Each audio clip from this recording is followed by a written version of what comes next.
Good evening, everyone. Welcome. Thank you so much for being here. It looks like a few people are trickling in. If you feel comfortable, please let us know where you're zooming in from. I'm delighted to be spending my fourth Thursday evening with you. Thank you for being here. Thank you for taking time out of your day. Um, If by chance you've never been to one of these programs before, we're about 70 programs in or so, give or take.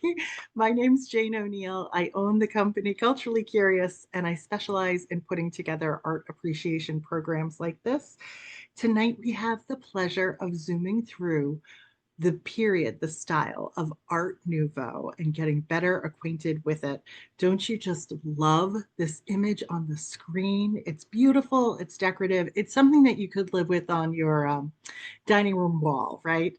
I love to see some of these familiar names in the chat here. Oh, we've got somebody from Fort Worth, Texas, Wayne, Maine. I love this. Norwich, Vermont. Lovettsville, Virginia. Thanks for being here. Murda from London. Thank you. We've got an international crowd tonight. And I recognize Ocean Pines, Maryland. Thank you for being here too. And Oregon as well. June Gross in Oregon. Thanks for being here. All sorts of local folks too. Bill Ricka, Hudson, New Hampshire. I'm coming to you from Manchester, New Hampshire. Thanks for being here, everybody. Okay. So, like I said, tonight is the night where we are looking at the style of Art Nouveau. We are going to journey through one of history's most enchanting artistic movements, where what we'll see is nature's curves kind of coming together with modern innovation. There's a lot to enjoy here. Let me give you a sense in terms of how we'll spend this hour together. Don't you love that door? Don't we all deserve Art Nouveau doors on our homes? It's just stunning. It's gorgeous. It's romantic, right? So we're going to get started with the origins of the Art Nouveau movement. Where did it come from? What is it referencing? Just get centered on that. And then I thought, since we're talking about the world of Art Nouveau, we'll start big and we'll get progressively smaller. So the big is the Paris exhibition of 1900, the Universal Exhibition. So we start off with this big show in Paris, and then we narrow it down to architecture, from there down to two-dimensional art, and from there luxury and light, glass and gems, and then we'll conclude. So so what we'll see is that Art Nouveau encompasses all these things. It doesn't just have to be a painting on your wall. Art Nouveau was practically a way of life. It was certainly a way of styling your life. So let's consider how it all began. We're going to get started with with a map just to get us oriented here. Now, the term Art Nouveau, it references the French, right? And I'm going to butcher a lot of French tonight, I'm sure. Um, when we're thinking in terms of timing, we are thinking really of the last decade of the 19th century and the first decade of the 20th century, give or take. It's about a 20-year movement. And it's definitely gone by the time we get to the First World War. And even though the term Art Nouveau is French, what we will see is that this is an international style. For the most part, tonight, we're going to be focusing on France, but we are going to go down to Spain. We're going to hop over to um, to Glasgow as well. So we'll be sort of popping around, but primarily in France. And just because somebody sent me an email about this last month, I'm just going to ask that we try to limit the discussion on chat and until later, because some people do find that a little bit distracting. So please feel free to use the Q&A for questions, but I think the pop-ups in the chat are distracting to some. So I hate to ask people to hold their questions until later, but you can use the Q&A. All right. So what's sort of interesting is because Art Nouveau was this international style. All these different countries had different terms for it too. So, for example, in Britain, it was the aesthetic movement. In Spain, it was simply modernism. In Italy, it was the style liberté. So, So another kind of fun fact as we're thinking about the geography of Art Nouveau is that a lot of like second cities or smaller cities decided to like fully embrace this style to identify themselves to the world, that they were an artistic and a modern city. So smaller cities like Turin in Italy, for example, Nancy in France, Glasgow in Scotland, become these kind of like stylistic hubs for the Art Nouveau. And I'm sort of fascinated by city planning. So I thought that's kind of a fun detail there. All right. So when we think about Art Nouveau is, of course, a reaction against things that came before it. And we have to keep in mind what was kind of the dominant style in the 19th century in Europe and for basically a millennia really before that. We have this heavy reliance on classicism, on beaux-art, on this beaux-art style, right? So on the left, we have an image from the French artist Ingres. This is the apotheosis of Homer from the first half of the 19th century. And we can see the classical orders in the background, a very stable sort of pyramidal composition here, referencing classical antiquity. It's like it's you wouldn't even know that this was a modern painting in the 19th century because it is styled to look old. It's relying on these old formulas in order to create a work of art. And we see the same thing happening architecturally, really, in the second half of the 19th century with the Garnier Opera, the Paris Opera, this beautiful Beaux-Art facade that we see here, where again, there's this heavy reliance on the architectural vocabulary of of ancient Greece and ancient Rome, most notably the columns and the capitals here. So it's like there's nothing new under the sun. There's got to be a better way to express what it means to be a modern person in this world. So we have artists searching for that answer. And then we get well, we get works of art that look like this. So on the left, we have a work by the Czech artist who spent a great deal of time in Paris during the Art Nouveau style. His name is Alphonse Mucha or Mucha, and and we'll be seeing a lot of his work tonight. And I'm sort of using him as shorthand for the style of Art Nouveau. In fact, he was so prominent during this period that some people even referred to the Art Nouveau style as the style Mucha. So what we see over here is this lovely lady. Is she clothed? Is she not? But what we do see are these long tendrils of hair. It practically looks like she's in the water, right? And they are curling forward this way and that. And what we see is what is a signature element of the Art Nouveau style, this sort of whiplash line, a curling line that sort of folds back in on itself. And this is an advertisement that he made for JOB, these these rolling papers for cigarettes. So you can see this little tendril of smoke that almost looks like fabric sort of weaving its way up here. So the whiplash line, that's a very big identifier for the Art Nouveau style. And we can see it over here in the ironwork of this door that's over on the right. These organic flowing lines here. This is the door for the personal home of an architect who lived in Brussels. It dates to about 1897. And we can see, the references to the natural world, like these kind of vegetal, vine-like swags, and how it winds its way outside of this framework in front of the glass, and it becomes a functional part of the door. This is the handle here, and it almost looks like a leaf extending from it. That's where you would slide the mail into the slot. And on top of just the ironwork, of course, there is this beautiful woodwork as well, where we can see this gorgeous arc of a line that's kind of organizing the entire composition here. So we know that there's kind of a rejection against the tried and true, basically, when it comes to a visual language to express the modern. We're rejecting the columns and the capitals and everything that goes back to classical antiquity. Now we're embracing new materials and looking at the world in a whole new way. New materials is part of the name of the game too, because in at the Paris Universal Exhibition in 1889, you have the Eiffel Tower, and this was thought to be, it was intended to be a temporary structure, but of course it was so beloved that they kept it, and it was sort of considered to be like, wow, we're using this modern material and it has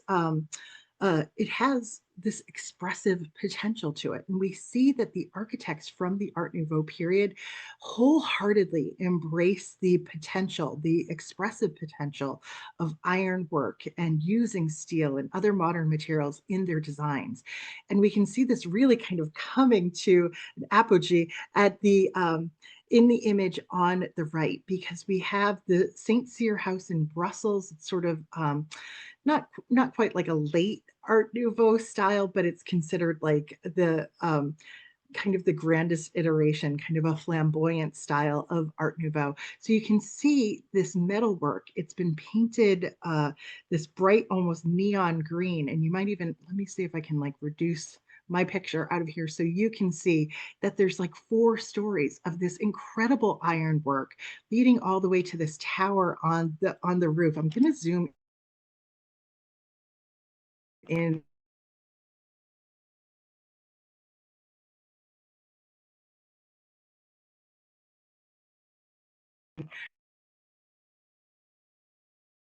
for you here, just so that you can see these balconies all the way up to get the idea here. All right, so moving right along, thinking about all of these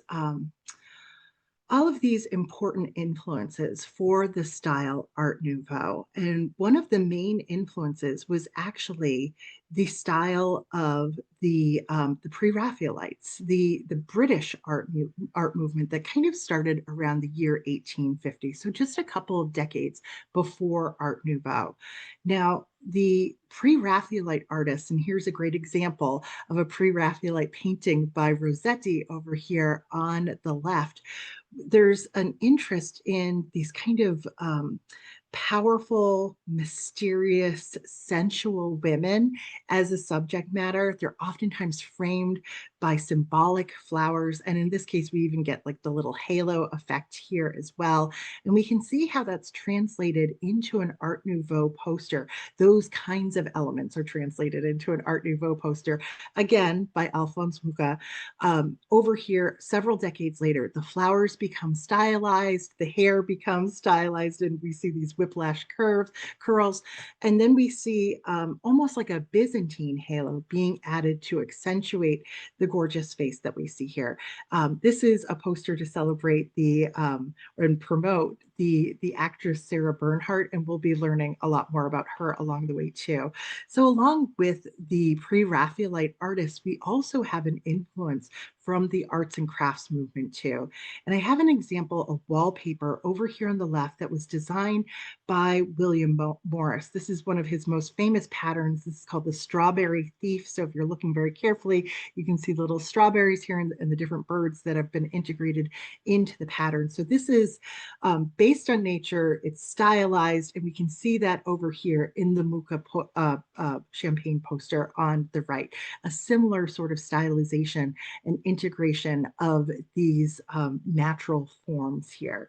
Now, one big difference with the arts and crafts movement is that that was a reaction against rising industrialization, right? There's this idea that like we want to go back to things that are being made by hand and reject things that could be mass produced.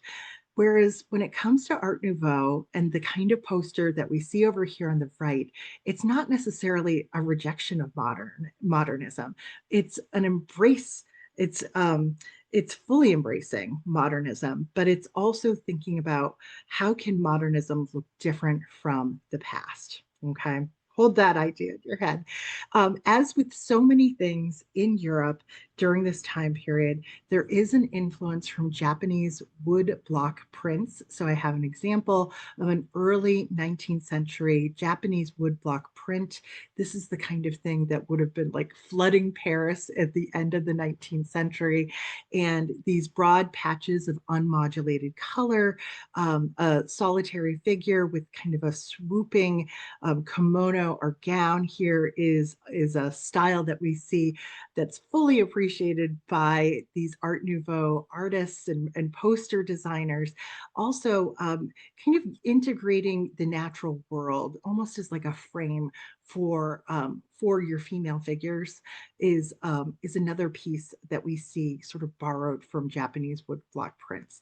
So those are just some of the of like the forebears to the Art Nouveau movement. I want to bring you into the present moment of the Art Nouveau and introduce you to a very influential character who has a very distinctive name, Siegfried Bing. This is him over here on the left. And he was German born, but worked much of his professional life in France, kind of started as like an importer of Japanese goods, was very interested in Japanese design and aesthetics, and really appreciated the craftsmanship of all things Japanese, which probably explains his attire in this picture too. But by that last decade of the 19th century, he sort of switches his focus to European artists, not just French artists, but all European artists, and this style Art Nouveau. He has this gallery in Paris, and you can maybe see just right over the door here, it says the Art Nouveau. This is where you go to get the new art in Paris. And really, his innovation, we're looking inside his store now. This won't seem mind-blowing to any of us because we've all been to a Macy's before, but his innovation for the time was to do thematic rooms, really. So everything in each one of these spaces, you could see like an entire bedroom that's set up in one style, and the style was always Art Nouveau. So it would have like the wallpaper and the textiles on the bedspread and the design of the bed and the furniture around it, the lamps, everything would be in this style. And so people were kind of flocking to the store. They knew that he was a center for it. They knew that he was a hub. Now, I'll round out this section with just one last piece of important information. Here are two pieces of Art Nouveau furniture, the kind of thing that Bing would have carried in his store. And they are gorgeous, right?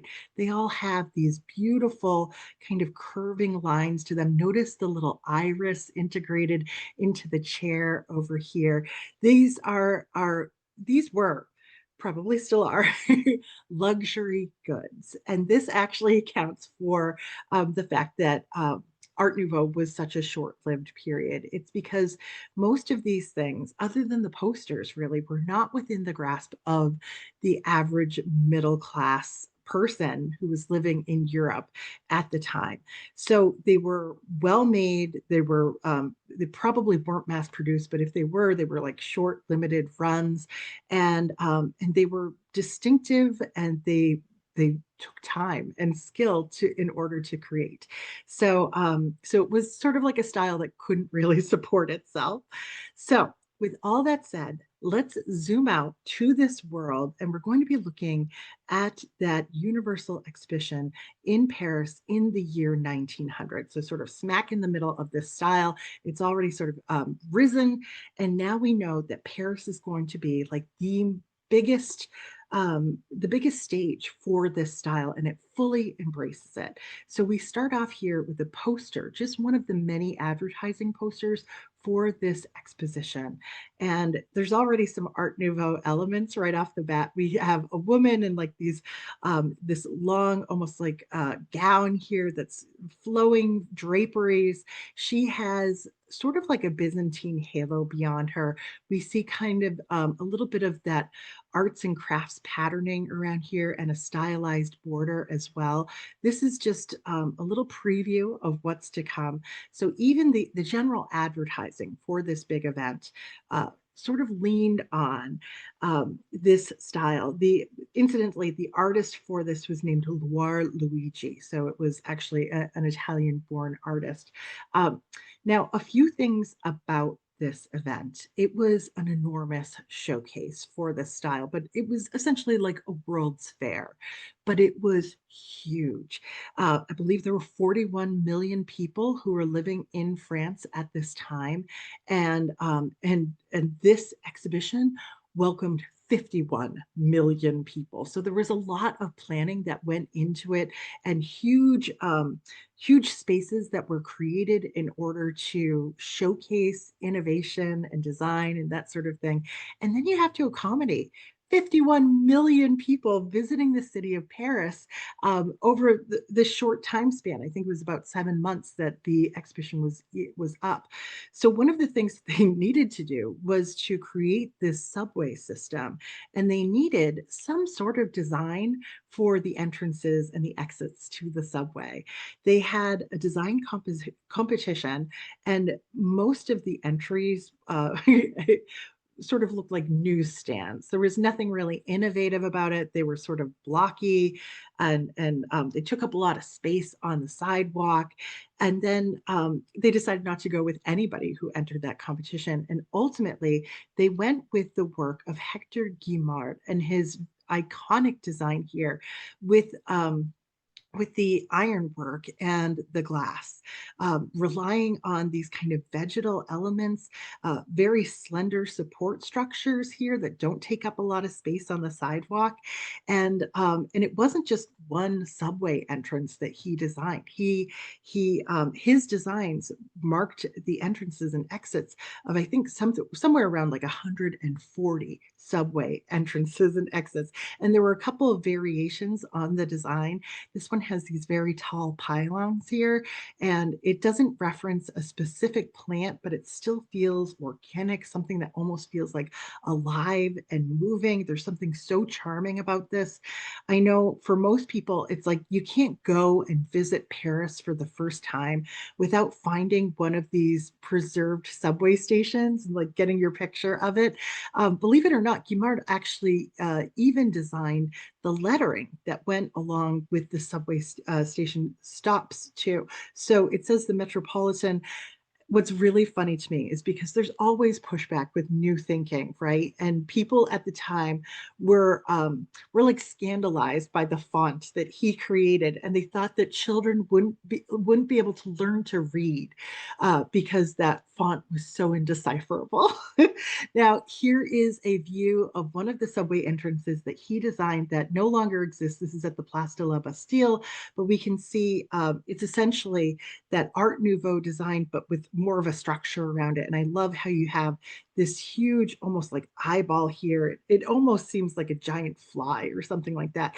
But these beautiful Art Nouveau doors that led inside to this particular train station. So, like I said, many of them still exist today. They are like historic markers. They can't be modified at this point. They're being preserved. So back to the big exhibition in general. So we have the subway that was created to accommodate all of these people. And where are all these people going to see these exhibition halls that are kind of spread out throughout Paris? You'll notice that the Eiffel Tower is obviously still there. It was painted sort of yellow gold for this event. So if you've ever been to Paris and you've seen a lot of little golden trinkets that are Eiffel Towers, that's why, because it was painted at a time. The gate to this exhibition was here, and then you'd walk to the Petit Palais and then the Grand Palais. And I want to take you over to this site first because from the outside, it looks like a standard Beaux-Arts building, right? It's probably limestone. We have classical columns, a very predictable facade here. What's modern about that? What's Art Nouveau about that? Well, you have to go inside. You have to get beyond the facade. And then you have this huge exhibition hall that is all iron and glass.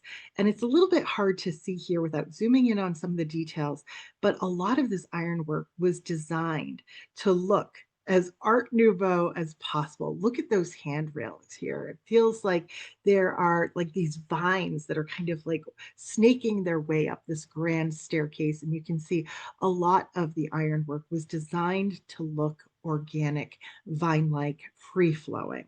So the very setting for this massive exhibition was entirely informed by Art Nouveau. Our good friend Siegfried Bing had his own pavilion there too. It was very small in comparison, but you can see now it's Art Nouveau Bing. So it's all tied to him. It was only about 7 rooms, and again, they were thematic rooms, rooms designed to look like they could be your living room, your bedroom, but entirely Art Nouveau. And there were panels decorated outside to bring people in as well. That artist Alphonse Mucha's work is so appealing, was called on to do so many things for this exhibition because, again, he was sort of the poster boy, literally, for this style, for this movement. So he was designing official guides, he was designing menus for specific pavilions and for the official banquets. His style was everywhere. And he had a very large commission for the pavilion for Bosnia Herzegovina, where he did a mural cycle that wrapped around the entire interior of the building. This is just one panel from that cycle. It's a little bit of a departure for him, but we can still see it's stylized in the way that makes it his recognizable style. We can still see a woman in long flowing drapery, and we can still see that sort of Byzantine halo behind her head. So Art Nouveau was everywhere at this fair, right down to what people were wearing. Alphonse Mucha worked with a prominent jeweler of the time and designed Art Nouveau jewelry for him. So this particular pendant here, which I think you might have wrapped around your neck almost like a scarf, was an Art Nouveau design from Mucha. If you have really good eyes, this sort of hanging section at the bottom has 2 female faces in it. It sort of looks like 2 Alphonse Mucha posters right there. So we have a sense of just how big this world, the swirling world of Art Nouveau is. We're going to sort of start kind of drilling down and turn our attention now to architecture, buildings that breathe. These are, there's so many references to the natural world in these buildings. There's the curves, the vines, the whiplash lines, and we will see how there's an entirely new approach to creating architecture. Now, the Art Nouveau style of architecture really gets started in Belgium. And this is oftentimes thought to be like one of the first significant buildings. And from the outside, maybe there's nothing that really wows you right off the bat because it's not a dramatic expression of Art Nouveau, at least on the outside. This is Victor Horta's Hotel Tassel. This is in Brussels, and it was designed or built in 1893. So we can see, I mean, just that sense of like something that breathes, it's sort of bowing out gently, but that's what several, buildings could do that already at this time. So what makes this Art Nouveau? I'm going to zoom in on a couple of details here. Look at the front door. Look at how the woodwork around the front door still has these kind of beautiful whiplash lines, and then these kind of curving, sinewy lines extend to the ironwork over the glass and to the ironwork for the balcony on the second floor. Now take a look at this. There is a steel beam supporting that balcony, steel on like a stone facade here. So it's a very modern material. And to emphasize just how modern it is, there are rivets in that steel beam. But look at how it's been integrated with the stone columns just below it that seem to have almost like an acanthus leaf capital to them that kind of wraps around the steel. This is all like a really sort of modern integration of steel into more traditional architectural materials. But like I said, it's the inside of this building that just sings the style Art Nouveau. This is like one of the most famous staircases in the world, and there's a reason for it. literally like every surface has been covered in these whiplash lines. I mean, it feels like this building has been covered in vines and it's sort of coming to life. Somehow, Little Shop of Horrors always kind of comes to my head whenever I look at it. But from the mosaic work on the floor to the decorative work on the wall to the ironwork in the staircase, and then look at this. Even we even have like a beam here, a metal beam that probably would have been hidden in any other circumstance, but they allow it to stand on its own, and it becomes a feature because they extend from it these kind of vegetal, beautiful curving lines from it. So it sort of looks like the stalk of a plant. And then we are looking back towards the front doors. These beautiful doors that we see here lead into an antechamber that go to the front door. We can see, I mean, this kind of gorgeous stained glass work there. It's a stunning expression of the Art Nouveau. It makes me want to go to Belgium for sure. But for right now, we're going to travel back to France, and I want to show you a really interesting iteration of the Art Nouveau at the Rêverie building in Paris. Now, this is a building that is covered in Art Nouveau detailing, and it is exuberant in these details. One of like the classic characteristics of Art Nouveau is asymmetry, and we see this almost like all the way down the line. Even here where it seems like there's a little bit of balance, oh, like those windows aren't the same. It's hard to find two exact same windows in this entire facade, and it is just also kind of laced with all of these little symbols throughout. We'll be focusing in on that in just a moment. So with this building, what we see is like I said, this exuberant expression of Art Nouveau. I want to bring us a little bit closer to see some of these details to really appreciate this. Looking up from the street, you can see the underside of this balcony, and of course, it has that beautiful ironwork. You can see that even the details of the facade here, it's patterned, it's textured, like everything is expressive when it comes to the Art Nouveau. And this particular building, I should tell you too, it won an award for the year that it was built as being like the best facade in Paris. Now, you'll notice too that the underside of this balcony is supported by these two bull heads. That's kind of unusual, isn't it? Well, apparently the entire facade is filled with all of these little symbols of virility and masculinity, sort of sexuality as well. So you have things like peacocks and reptiles and insects. Some people refer to this as sort of like a bestiary, bestiary of sin, even. And we'll see how it gets a little naughty too.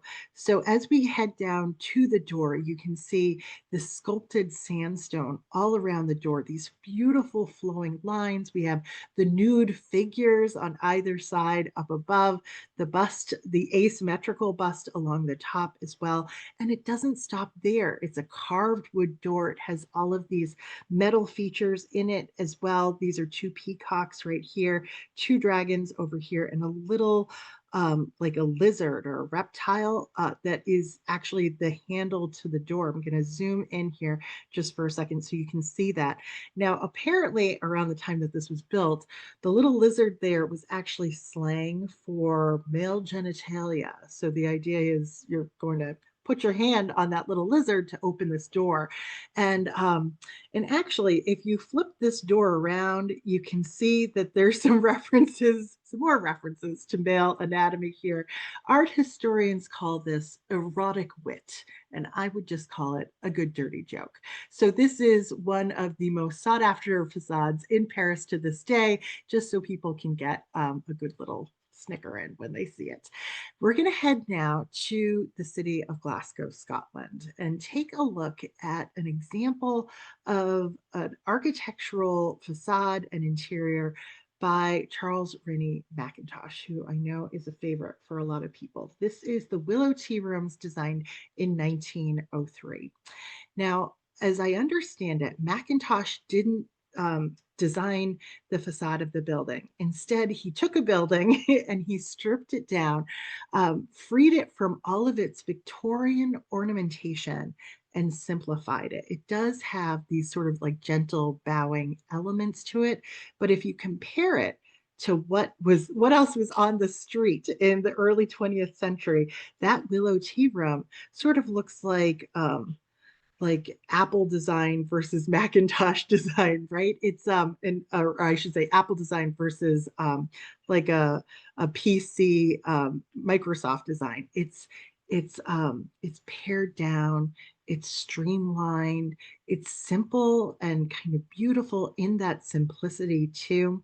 Now, a little bit of a background on the tea room that we're going to be going into, because the beginning of the 19th century, the 20th century, I should say, women in Scotland and many places in the world did not have places where they could meet outside of their homes without some sort of scandal ensuing. They couldn't go to a pub the way men could. The tea rooms were did not serve alcohol, and it was a place where upstanding women could go and still have a social experience. So it was a very women-centered space, which is interesting to me. I'm going to take you up to what we would call the second floor, but in Europe they call it the first floor. And this was the Lux Tea Room at the Willow Tea Rooms. This was a space that only women could enter. And it's sort of soft and intimate in many ways, but you might be looking at those high back chairs and just thinking, oh, it looks a little hard for me. You might also be thinking, where are like those whiplash lines? Where is all those sinewy, like curving elements that we've already gotten familiar with from all these different sites? Well, Macintosh has sort of a different take on the Art Nouveau. It's a little bit more geometric. It's definitely kind of stretched out, but it's still sort of considered Art Nouveau. It's definitely a forerunner to Frank Lloyd Wright as well. So he did have everything painted these kind of almost like space age colors, right? Everything is this kind of silvery color. The chairs are, at least I should say, and then this deep purple. I want to show you some other spaces here. We've got this velvety purple banquette, and this is a stained glass window that has been applied to a mirror that wraps around it. This is his interpretation of a willow tree. We can see these beautiful chandeliers that were designed specifically for this space as well. And the whole space, I want to say too, that with these high back chairs, with this banquette, you can imagine that conversations in this space are intimate. It closes you in, and in a space that's just designed for women, there is that added sense of intimacy here.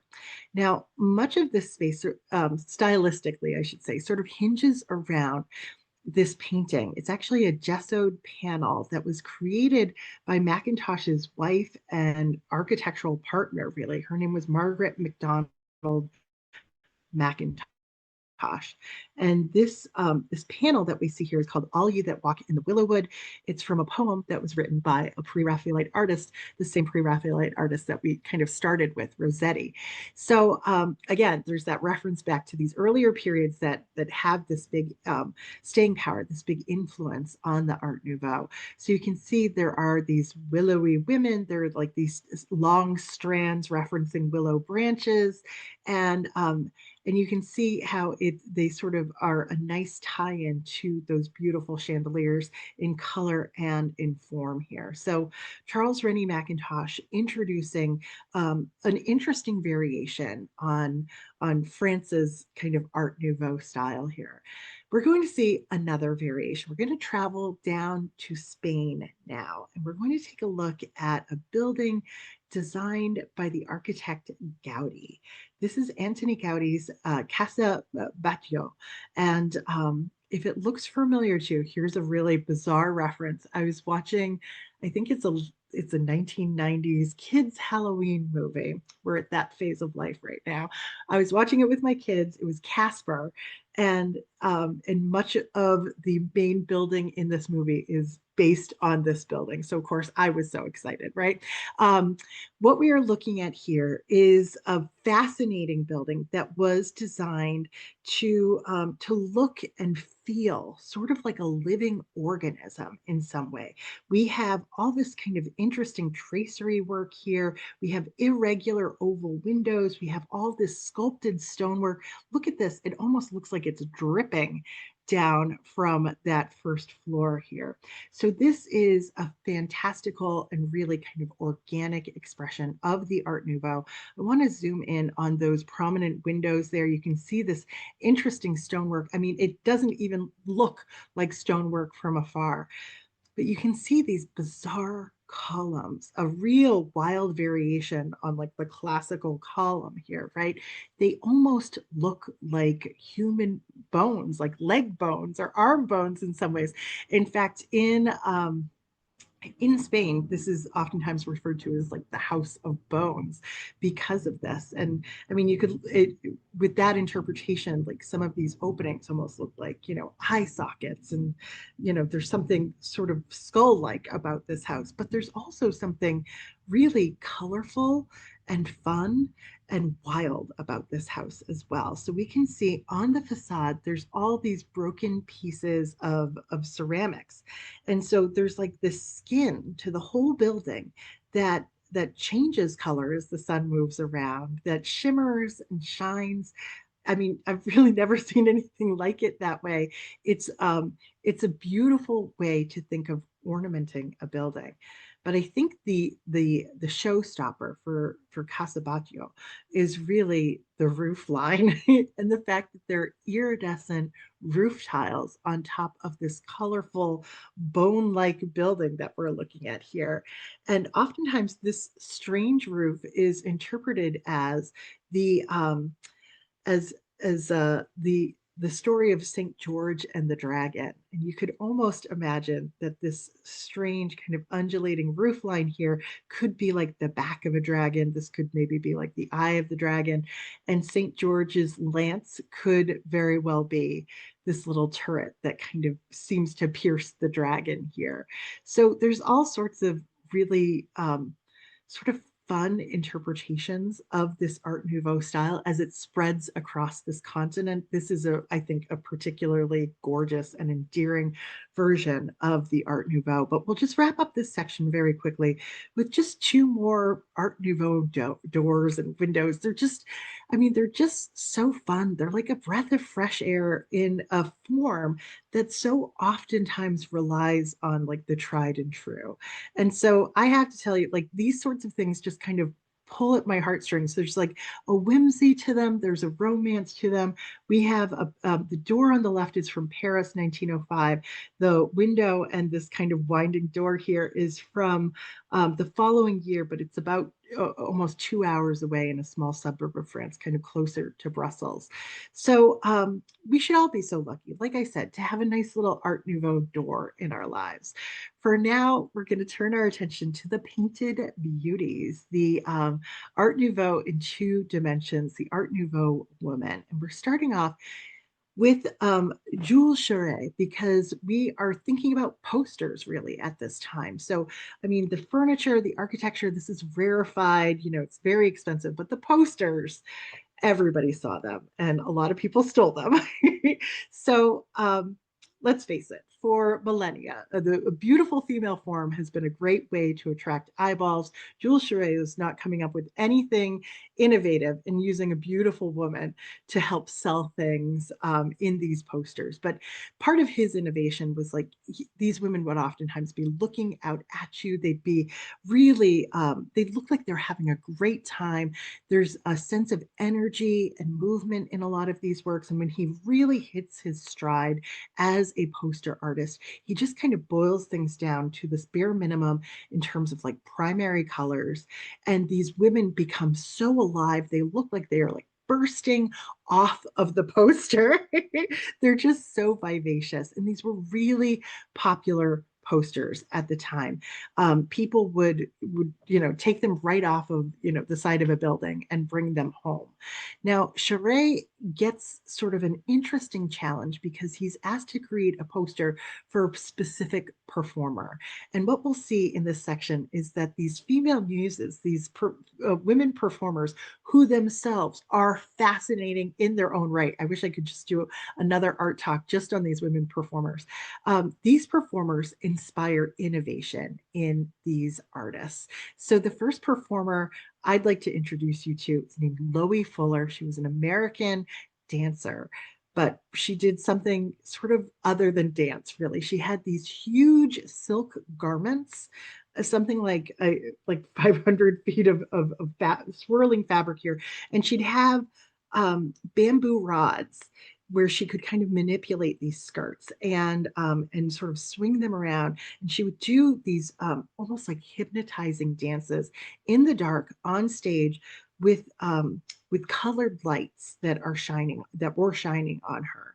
And people went crazy over her performances. She would oftentimes get 20 encores. There was just something hypnotizing, mesmerizing about the way she danced. It was less about like the movement of her legs per se, but really the way she was able to move these garments. So we can see Jules Charest, he now has the opportunity to create a poster for her. And it's now less about the beautiful woman bursting out of the poster. And it's that suggestion of the colored lights, of the movement of the fabric here. He's even called on to do several more posters for Loie Fuller, and you can see that he's moving to something much more ethereal as time goes on. And this is just over the course of like a year or two. And by the time Loie Fuller debuts her dance of fire over here, it's she's almost dissolving, and it's really all about the movement of that fabric. Now, this same performer inspired the work of none other than Henri Toulouse-Lautrec's, and this is Toulouse-Lautrec's interpretation of Loie Fuller's dance. This was not a poster that he made to advertise for her, but that he was just so struck, but like so many other Parisians, by her hypnotizing performances. So now there's just like this bold silhouette of the form of those garments, and just to suggest the mesmerizing quality of her performance, he has in this particular print sort of sprinkled this kind of silver gold dust on top of the print here too, and you can sort of see the suggestion of the orchestra in the front here. It wasn't just Loie Fuller that really captivated Henri Toulouse-Lautrec. He was interested in all sorts of women performers during this time period, and he had a new and innovative way of making a poster that sort of quickly made Jules Charest seem like yesterday's news. So in 1893, Toulouse-Lautrec debuted this poster for the Moulin Rouge, and it got everybody's eyeballs on it. We see these really striking silhouettes, the black sort of cutouts in the background, all those top hats, the lights sort of swooping through the foreground, a woman with her legs kicking up wide open here, and then this sort of strange looking man dimly illuminated in the foreground. So everybody was struck by what seemed like a bold, graphic, and novel way of expressing kind of modern life here, right? And all of a sudden, he was all the rage. Now, people began to collect these posters, and they also really appreciated that he kind of reduced the text down to the bare minimum here. Moulin Rouge, right? Every night. And then we have this text, La Galou, and that was the name of the woman performer here. This is a photograph of that same woman who earned the nickname, I love this, the glutton, because while she was dancing, she would oftentimes go and drink her patrons' drinks during a performance. So you kind of have to love La Galou. One last muse for Toulouse-Lautrec was the dancer Jeanne Avril. And we can see here that she also had kind of a mesmerizing performance. She was a very slender, frail woman who would do these kicks, this whole dance performance where sometimes she would sort of quake and shake, and people found her very strange but sort of irresistible at the same time. So we have again Toulouse-Lautrec using these bold outlines, certainly influenced by Japanese woodblock printing, minimal text here, and kind of integrating, again, the orchestra in the foreground with the performance on the stage here. Incidentally, here's an image of the actual Jeanne Avril doing these spicy kicks of hers. So I think the most important muse for you to know for Art Nouveau, though, is Sarah Bernhardt. And we saw her briefly in a print by Alphonse Mucha. And now we can finally be introduced to Alphonse Mucha. We can see him over here on the right. So like I said, he was a Czech-born artist who was living in Paris, kind of eking out this existence, and talk about being in the right place at the right time. Sarah Bernhardt was really like the first international celebrity ever. She was a stage performer, an actress, believe it or not, who only had one leg. So most of the time she was sitting down during her performances, but she was vivacious, larger than life, sort of a scandal off stage. She like kept snakes on her dressing room sort of vanity. She was known to sometimes sleep in a coffin. She was a fascinating person in her own right. And she had a show called Gizmonda that was being extended in Paris, and she needed a poster to promote that. So she calls the print shop the day after Christmas. There's nobody there; everybody's home for the Christmas holiday, but Alphonse Mucha was available, and he said, "I can do this poster for you." And it was said that in the space of just a couple of days, he produced this poster to promote her in this show. Here's, I believe, this is a photograph of her in her costume. You can see sort of how that informed his print. So his poster that he designed, it talk about grabbing eyeballs. It was so different from what was there before. So we're going to kind of zero in on this one. Alphonse Mucha's interpretation of Sarah Bernhardt here was really striking. It's a very tall poster. I think it's like something like 7 feet by like 2 feet. It's minimal text. We can see just her name, the name of the show, where it's happening.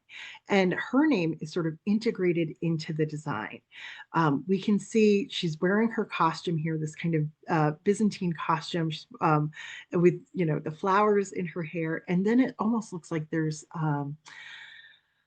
like a mosaic patterning here too. So again, these kind of Byzantine elements in here, and the very dense patterning of her costume as well. And while there's a lot going on there, there's like a quiet and a stillness to this image that seemed so different from something that like Charest or Toulouse-Lautrec was producing. And people went crazy over this. They were like ripping these pictures down, bringing them home. They loved them. So this was really the start of something amazing. This debuted at like January 1st, 1895. Sarah Bernhardt was so pleased, she called up the artist Mucha and she gave him a 6-year contract to continue promoting her work. So here are like just 4 more posters promoting this same actress in various roles. And you can see he's found this formula that works really well for both of them, featuring her likeness in this tall, skinny format, minimal text, oftentimes this kind of halo around her, focusing on her face, these stylized kind of natural forms around her as well. And these are beautiful. They're mesmerizing, aren't they? So after a while, you don't even need Sarah Bernhardt. Everybody's looking for Alphonse Mucha to design a poster for them, whether it's champagne, the cigarette papers, or what's going on over here. You'll never believe this. This is an advertisement for a train. There's no train in sight, but just as long as there's a gorgeous Alphonse Mucha lady there with all of these Art Nouveau elements, it works. It gets eyeballs. it gets people buying, right? So here is just one last iteration because I mean they're just so lovely to look at. Look at, I love the like mosaic work in these halos behind these women.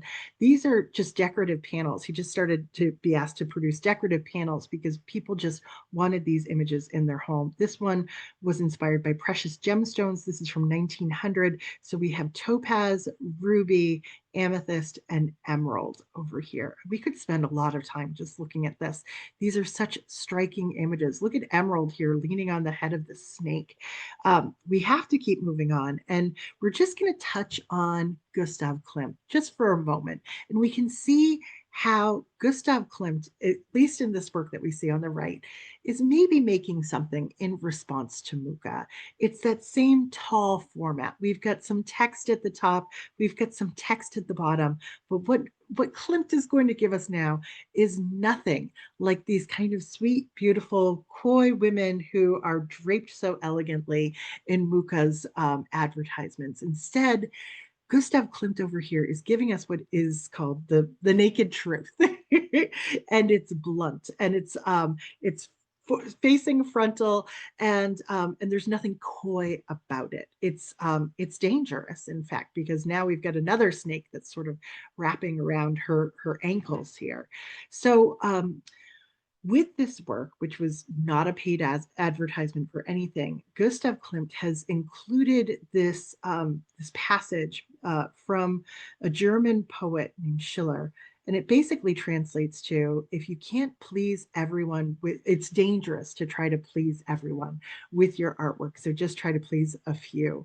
So it's almost as though Klimt is taking a little swipe at Alphonse Mucha, but we do see some familiar Art Nouveau elements here, right? These curling lines, the beautiful woman with the long flowing hair and the flowers in her hair.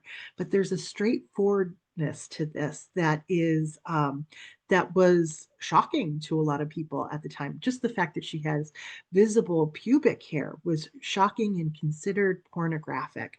But here is Gustav Klimt, who hated any sort of censorship, telling us that he was going to be who he was going to be, even if that meant he was only going to sell his art to a few people that understood him.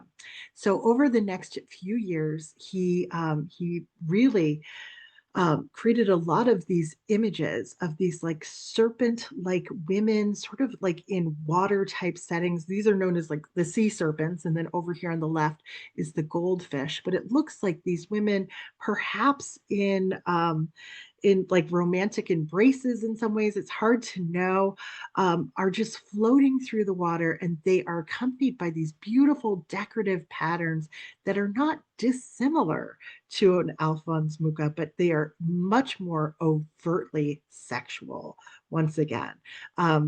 Klimt was willing to cross that line with his work. So, and that definitely brought him into a place of scandal as well. And it goes without saying that these women are not draped suggestively either. There's we've crossed the line from like a sensuality to overt sexuality. Now for Klimt, he doesn't have a little starlet, a muse that way. Among the many women that inspired him, I'm just going to reference Adele Bloch-Bauer, who wasn't a starlet. She was an intellectual, and you could say that she was Gustav Klimt's intellectual equal too. I mean, she was a sophisticated patron. She was a confidant. She hosted salons at her own house. And she was somebody who commissioned his work several times and posed for him several times, as early as in the picture of Judith and Holofernes over here, where she is a very sensual temptress. And then in, of course, the world famous Adele Bloch-Bauer in gold painting that we see at the center here, that is covered in this decorative patterning that kind of flattens out the image. Now, if it wasn't gold, there would be a lot in common here with, say, one of Alphonse Mucha's beautiful ladies. But we definitely see Gustav Klimt pushing this in a new direction. He's making her divine. He's making her ethereal in a way that sort of like supersedes those plain old advertisements of the day. And then, of course, I've included the second Adele Bloch-Bauer portrait, which we see over here on the far right, that I believe Oprah briefly owned for a while too.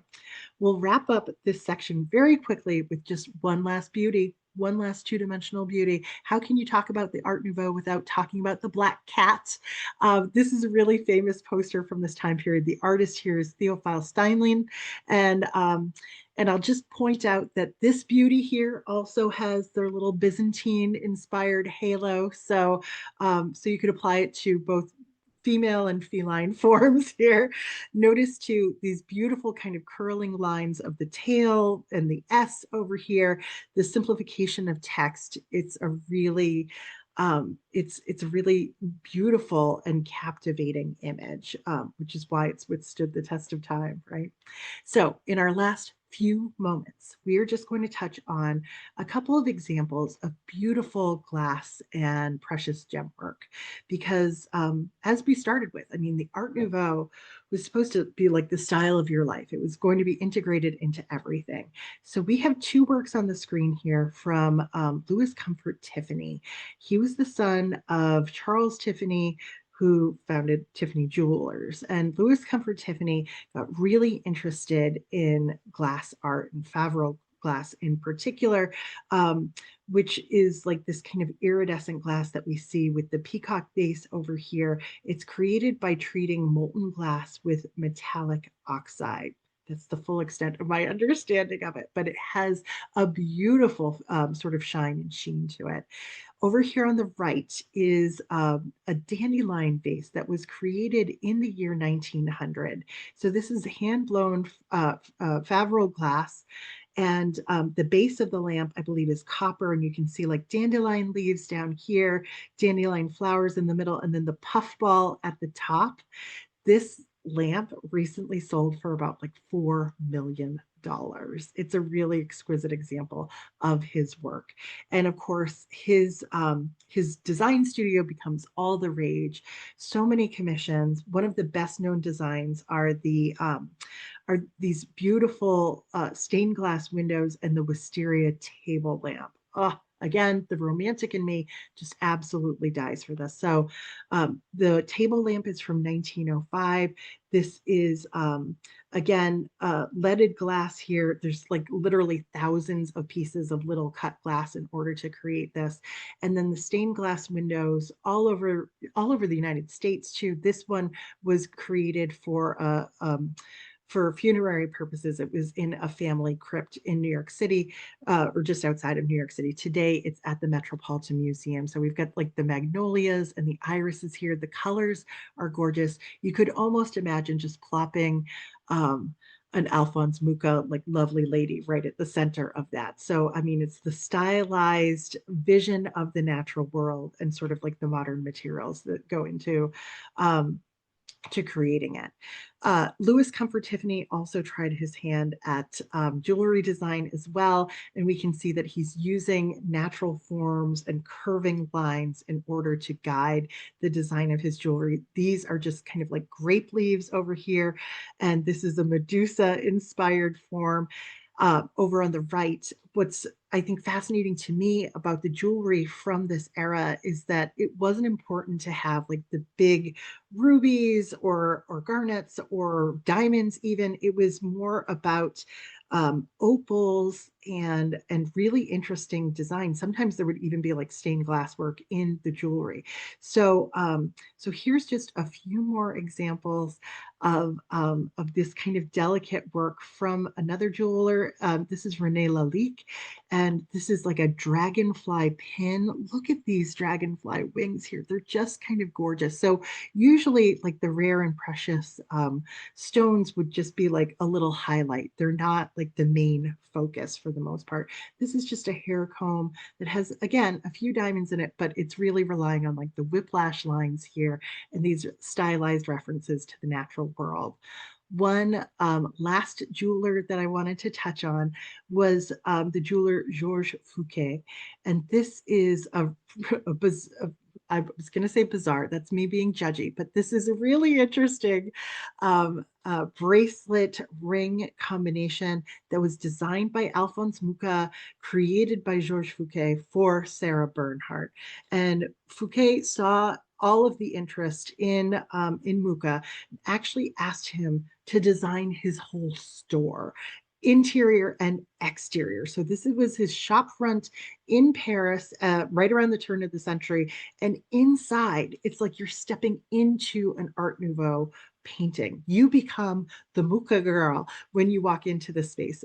This is like your little Byzantine mosaic halo at the bottom. We've got the stained glass windows. We've got the peacocks. We've got the whiplash vegetal lines on the ceiling. It just goes on and on. It's a really stunning example, an expression of the Art Nouveau style. This is in a Paris museum. It's called the Carnavalet Museum, and it's a free museum. So next time you're in Paris, you can step into an Art Nouveau painting, become a Mucha girl yourself. So we're just going to do a very quick conclusion here with our Paris Metro entrance, a little bit of Sarah Bernhardt, and the wisteria lamp here.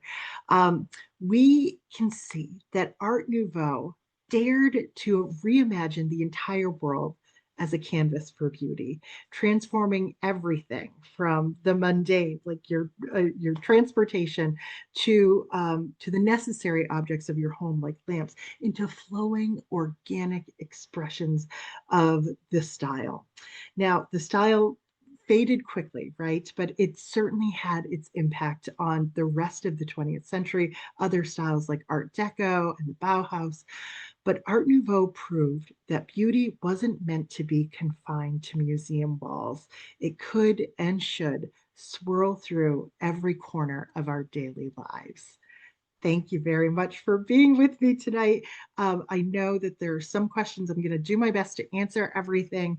Give me just a moment to pull up the Q&A here. Let's see.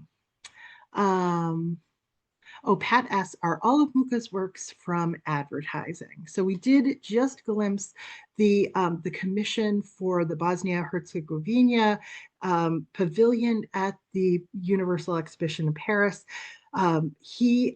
Essentially after the Art Nouveau style, he gives it up. He's totally done with it. He starts working in primarily realistic style, and he really wants to tell the story of his people. So he makes a whole series of paintings after that that are a huge departure from this style. But this style was used primarily for advertising during the period of Art Nouveau. Pat also asks, what's a Byzantine halo? Well, the halo is basically the circle that's behind these women that sort of helps to frame them. And the Byzantine style, let's see, I started calling them all Byzantine halos, didn't I? But I would say that these are sort of good examples of like a Byzantine style halo, especially if you're thinking of like a Byzantine mosaic, like examples from like Italy and like Ravenna and that sort of thing. You would see this kind of Byzantine tile work, not necessarily as a representation of a halo every time, nothing quite this elaborate, but it's a style that kind of harkens back to that. But even in this halo that we see with amethyst over here, it has this patterning, these kind of whiplash lines that are integrated into it. So I didn't even talk about the influence of like the Byzantine style at the beginning, but so Pat, I'm glad you asked what a Byzantine halo is because I didn't make that clear. I hope that helps. Pat says, are the subway entrances still standing? I believe about 75, maybe 85 of them are still standing and they're protected at this point. Some of them were like ripped down almost immediately. There was one in front of the Paris Opera, the Garnier Opera, and they thought it clashed with it so much that they tore it down almost immediately. Pat also asked, did Macintosh influence Art Deco? I mean, you could certainly make that case because of the angularity of his designs. I think that he probably had like a very wide influence when it comes to the 20th century. So I think you're probably on the right track with that, Pat. Yes. And then also asks what techniques were used for the posters. For the most part, I think that these posters were probably lithographs. So that means like the artist was working with a lithographic stone, using like a greasy crayon to create their drawing, then inking the stone. The greasy crayon sort of rejects the ink, and then you can make a print from there. That's a very simplified explanation of lithography, but that's essentially the same process that's still used today. Um, I would highly recommend, if anybody's interested in the process, to look more into it, because it is it's it's an incredibly challenging process. I think for most of these, I'm not sure for Mucha if he was doing his own printing or if he was just doing the design work. Larry says, how are these posters produced? Wood block prints or lithographs? Like I said, Larry, I think they're mostly lithographs. Sharon says, was it so expensive that it had a short life? Yes, that was part of the problem with Art Nouveau, is that, I mean, other than the posters, it was a very expensive style. I mean, you can imagine producing anything that has these curves and angles to it when it's much easier and more cost effective to just cut something that's in a straight line. Doesn't require the same amount of expertise either, right? So that was part of it, that it was a very expensive style to kind of keep going, and most people couldn't afford it. David asks, have you ever been to Aveiro, Portugal? I was there recently. It's known for its Art Nouveau architecture. Visited the Art Nouveau Museum, which is a wonderful small museum. I've never been there, David. I'm going to have to add that to my bucket list. I'm glad you mentioned it. There's so many amazing places to see. Nancy says, where in Spain is that amazing building? Let me just double check. I think it's in Catalonia, but I want to double check. Let me see here.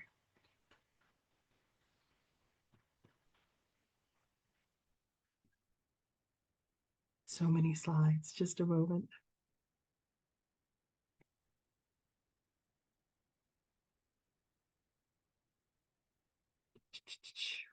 Yes. Yes. Catalonia, I believe. Yes. Um, Linda says, was Nude Truth done in pastel? Great question. It does kind of look like a pastel. I don't know that I have that information right in front of me. That's a really good question. I'm assuming it's a painting, because I don't know that Gustav Klimt produced pastels. I'm assuming it's a painting, but you're right. It really looked like a pastel, doesn't it? Especially here. That's a great question. Linda, I might double check that. Alexander says, why did the movement end in the late 1910s? Part of it was that it was expensive. I also sort of get the sense that it was too pervasive. It was everywhere. It's like kids saying 6-7 now, right? Um, but part of it was that, the world changed after World War I, and people were so disillusioned, um, and nothing really made sense anymore. So you can see why artists start going more towards something like surrealism or Dada after World War I, and something that seems just so decorative and beautiful just doesn't seem relevant anymore. So really, World War I was like the death knell for this. Somebody else says, do you think Chihuly is comparable to Tiffany? Oh, well, thank you for asking, because I'm going to do a whole program on that next year. I have my plan for next year's programs is on my website, which is iamculturallycurious.com. And if you go to the programs page, you can see a sneak preview of everything that I have planned for you next year, but I still haven't put that program together. There's certainly sort of like a through line from Tiffany through Chihuly, and I will tell you more about it in a few months after I've done all my research. But you're insightful to ask. Oh, good question. Where does Aubrey Beardsley fit into Art Nouveau? Aubrey Beardsley influenced it and was practicing it at the same time. I didn't quite know how to put Aubrey Beardsley into this. Um, had his work in, took it out. If you're not familiar with it, it's beautiful work. It's like graphic work. It's very stylized. Um, You're good to ask, and I feel bad for leaving Aubrey Beardsley out. That's a big omission here. So he influenced it, but he was also practicing it. So he was like a forerunner. Amy says, I had tea at the Willow in Glasgow this summer and can confirm that the chairs are not terribly comfortable, but the room was exquisite. Oh, Amy, that is so cool to hear. That is another place that's on my bucket list. Apparently, there are two different tea rooms, and they have, yeah. But it sounds like you were the one that Macintosh designed, which sounds like a very cool experience. Somebody else asked, "Was it so?" Oh, okay, I think we got to that one. Patricia says, "Are there any places in the U.S. with Art Nouveau examples of architecture?" Patricia, that is a great question, and I probably should have been better prepared to answer it. If anybody with us tonight is thinking of any great examples of Art Nouveau architecture in the United States, nothing is popping out in my head right now, but I'm in a brain fog. So Patricia, you're good to ask. Hopefully we can crowdsource that answer. Sharon says the flowers are in almost everything. Any reason? Um, that's a good question, Sharon. She says flowers had a hidden message too frequently used in romance. Um, I think part of it is kind of going back to the arts and crafts movement and the influence from the pre-Raphaelites. The pre-Raphaelites were so interested in flowers. It's like, Victorian flower symbolism. It was all related, certainly. Flowers are used, I would say, in a much more decorative way when it comes to the Art Nouveau. Flowers are like as lovely as like the female form, right? And the female form is essentially used as an advertising tool in a lot of these posters. And so it really is just about beauty and decoration here. So I hate to I hope I'm not oversimplifying that answer, Sharon, but I think my hunch is that's the direction that it's that or the origin, I think, or the reason behind that. Um, let's see. Oh, yeah, there was sort of like a resurgence in this style, certainly. Sharon says many 1960s and 70s posters use this style too. Everything old is new again, right? I mean, and I think people are still really interested in this kind of style as well. Sarah says, I guess you need to add Beardsley to the queue for future programs. You're right, Sarah. I should. Susan says, oh, in New York City off of Madison, apparently there's some examples of Art Nouveau there. Thanks for adding that. Um, let's see. Oh, Barcelona. Oh, I got that wrong. I'm sorry about that. Thank you for correcting me, folks, in the chat. I've just moved over to the chat. Um, I'm so sorry I got that wrong. Okay, let's see here. Um, looks like there was some technical problems earlier on. Sorry about that. Um, Patricia, you're very sweet to say that. I'm just checking to see that I didn't miss any questions here. Thank you for the correction, the update on Gaudi's work. And let's see. Oh, Prague has incredible Art Nouveau buildings. Sage, that is also on my bucket list. I need to get there too. There's a lone Art Nouveau storefront in Harvard Square. I'll have to track that one down. And there's a Tiffany glass trail in Pennsylvania. Very cool. Laz says, when my screen froze, couldn't hear what was the building with the terraces. That is the, that was the St. Cyr house. So Saint Cyr, Cyr, an unbelievable building, isn't it? It's such a like an exuberant expression of Art Nouveau. Um, oh yeah, the Gardner Museum has some good ironwork. Frank Cronson is here. Thank you so much for your kind words, as always. Thank you, everybody, for all of your kindness and always for coming out for these. Next month, when we get together, oh my goodness, it's going to be so different. Let me tell you what I'm planning here. We are doing Salvador Dali. And as I am refining this talk down, I can tell you that there's a lot about Salvador Dali that is not fit for general audiences. So I'm going to make this as PG as I can, and still like a good general overview of Salvador Dali. We're in for a wild ride with that one. So that's what we can look forward to next month in November. Thank you so much, everybody, for spending your evening with me. And I really appreciate it. And I look forward to next month, too. Love all of our conversations and all of your fantastic questions. Thank you, thank you, thank you. Take good care, everybody. Good night.